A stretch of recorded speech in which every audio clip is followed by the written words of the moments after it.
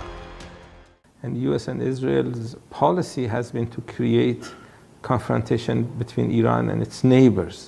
So the resources of Iran is used to engage in this confrontation instead of helping Iran's people or helping progress. Iran never considered Saudi Arabia to be an enemy. Iran didn't want to have bad relations with Saudi Arabia. Iran wanted to have good relations with all neighbors, including Saudi Arabia.